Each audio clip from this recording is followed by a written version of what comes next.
Okay, so now I'm going to do the chicken schnitzels or parmas, whichever ones you want to make, it's up to you. I do mine a little bit differently, but still the same. I use flour. Oh, there's all my chicken. Use flour, just plain white flour. Then I have my liquid, and then breadcrumbs.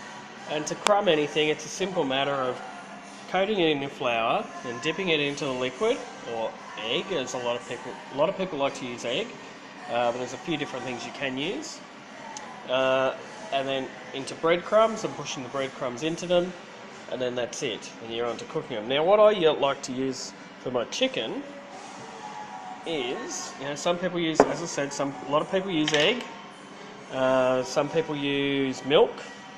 I prefer, and you can use just water. I've worked in plenty of places where just water is used, but what I actually like to do is I get a spoon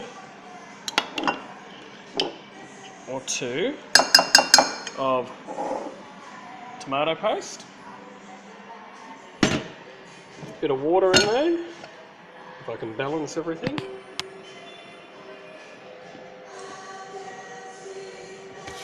Excuse my music in the background. I scored a record player the other day for a brand new one for 20 bucks at Target. They were on clearance, so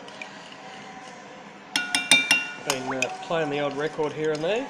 So yeah, look, I just use pretty much water with just a bit of tomato paste in there. However much you want to put in there is up to you. Now I'm going to do all this one-handed so I can show you one full process.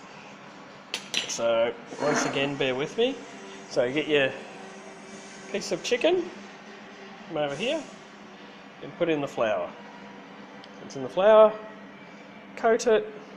I always just like to give it a bit of a pat, make sure it's coated. Then give it a bit of a shake, get all the excess off. Then I try and hold it as minimal as possible. Dip it in the liquid like so, and then over to the breadcrumbs. And just pick up the breadcrumbs, put them over, and press them in. You can get fancy and like put flavourings in the flour or the breadcrumbs and everything as well.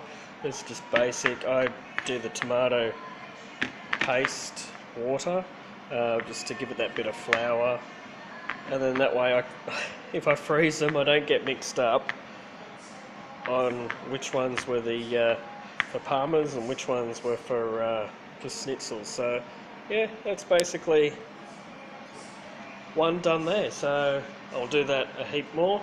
It's normally good when you do this is you keep one hand for your flour and dipping, and then you use the other hand for your breadcrumbs. That's how you're supposed to do it.